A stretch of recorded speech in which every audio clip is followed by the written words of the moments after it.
तो बच्चों देखिए ये एक क्वेश्चन है, क्वेश्चन नंबर 9, काफ़ी इंपॉर्टेंट क्वेश्चन है आर डी शर्मा ऑब्जेक्टिव का। तो सॉल्व्ड एग्जाम्पल है, आइए देखते हैं इसको कैसे सॉल्व करेंगे। ये अपने पास क्वेश्चन दिया हुआ है। देखिए ग्रेटेस्ट इंटीजर मैंने नहीं बताया, इसलिए रफ आइडिया एक दे देता हूँ। अगर मान लीजिए ग्रेटेस्ट इंटीजर में आपकी वैल्यू 2.49 आती है तो इससे जो वैल्यू निकलेगी वो 2 निकलेगी। कहने का मतलब है कि हर बार में अगर ये पॉइंट इधर है तो फ्रैक्शनल वाले पार्ट को, मतलब पॉइंट वाले डेसिमल के इधर वाले पार्ट को सबको भूल जाते हैं और जो आगे का इंटीजर होता है उसी को लिख देते हैं। यही होता है ग्रेटेस्ट इंटीजर फंक्शन। अब आइए इसमें देखते हैं। तो हमेशा ही देखिए, हमेशा ही वैल्यू जो निकल के आएगी वो हमेशा कम आएगी वैल्यू। अगर 2.10 भी है तो आपके पास वैल्यू 2 ही आने वाली है, तो इसका मतलब इससे हमेशा ही कम वैल्यू आ रही है। तो इस बात पे भी ध्यान रखिएगा। तो अब इस क्वेश्चन में देखिए, सबसे पहले आगे ऊपर मॉडुलस लगा हुआ है, तो मॉडुलस के अंदर फिर ये है ग्रेटेस्ट इंटीजर, फिर मॉडुलस। अब देखिए इस वाले 5 को मैंने इधर भेज दिया। अब देखिए रिज़ल्ट जो है, रिज़ल्ट क्योंकि मैंने आपको बताया भी है और साथ ही साथ मैंने इसको इतने बार कॉन्सेप्ट बताया है कि आपको याद हो गया होगा, इसीलिए यहाँ पे मैं कॉन्सेप्ट नहीं बताते हुए सीधे रिजल्ट अप्लाई करूँगा। देखिए जब ये लेस होता है तो एक साइड -5 हो जाता है, एक साइड पॉजिटिव का 5 हो जाता है और बीच में ये वाली पूरी वैल्यू हो जाएगी, लेकिन यहाँ का मॉडुलस हटा देंगे तो अब आपके पास खाली ये वाली वैल्यू बची है। अब यहाँ पे देखिए, यहाँ पे मॉडुलस, यहाँ पे ग्रेटेस्ट इंटीजर है, तो लेस वाला अगर ग्रेटेस्ट इंटीजर में लेंगे तो क्योंकि 5 से ये मॉडुलस की वैल्यू बड़ी हो रही है, तो अगर मैं यहाँ पे -4 ले लूँ, ध्यान से समझिएगा, अगर 5 से ये मॉडुलस की वैल्यू -5 से बड़ी हो रही है तो बड़ी होने का मतलब क्या हो गया, तो बड़ी होने का मतलब हो जाएगा -4.23 हो सकता है, 4.92 भी हो सकता है। ये वाली वैल्यू हो सकती है, बिल्कुल हो सकती है, क्योंकि -4 बड़ा होता है इससे। और अगर हम चाहें -4.82 भी लिख सकते हैं, लेकिन इन सब में से जो बाहर आएगा वो -4 ही हमारा आने वाला है बाहर। तो इसका मतलब है कि हमें -4 यहाँ ले लेना होगा। ग्रेटर इक्वल लगा सकते हैं, क्योंकि ग्रेटर भी इससे हो सकता है लेकिन इक्वल भी हो सकता है। अब ग्रेटेस्ट इंटीजर हट जाएगा x-7। हाँ बस यहाँ पे ये नहीं होगा।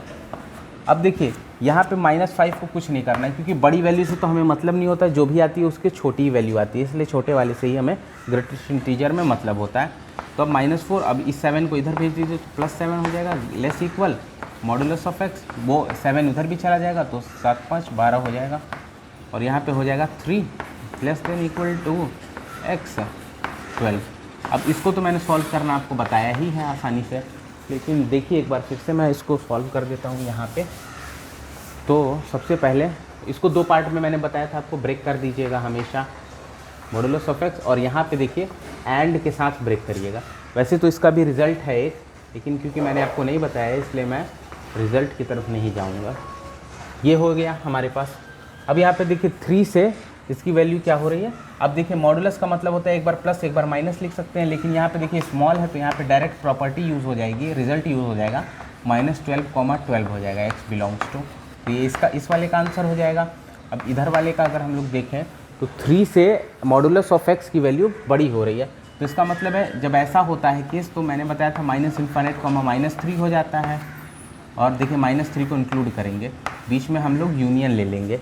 यूनियन लेने के बाद हम लोग अब 3 को भी इंक्लूड करेंगे, 3 ले लेंगे। अब ये जो दोनों सॉल्यूशन है उसका एंड लेना है, एंड का मतलब इंटरसेक्शन होता है। तो चलिए आइए प्लॉट कर देते हैं, -∞ और +∞। यहाँ पे -3 से इधर जा रहा है, और देखिए +3 से, देखिए यहाँ पे +3 और यहाँ पे 12 रख लीजिए, यहाँ पे -12 रख लीजिए। तो 3 से +3 से इन्फाइनाइट जा रहा है और -12 से 12, तो इंटरसेक्शन इसका यही, जहाँ पे 2 लाइन मिलती है वही इंटरसेक्शन हो जाता है, कॉमन पॉइंट। तो वही 2 लाइन जहाँ पे होगी वही कॉमन रीजन का पॉइंट हो जाएगा, that is x belongs to. अब यहाँ पे देखिए, यहाँ पे -12 था, यहाँ -3 था, -12, -3। देखिए -12 को इंक्लूड नहीं करेंगे, लेकिन -3 को इंक्लूड करेंगे, यूनियन लिखेंगे, फिर अब 3, 12 हो जाएगा। तो ये हमारा इस वाले का आंसर ये हो जाएगा।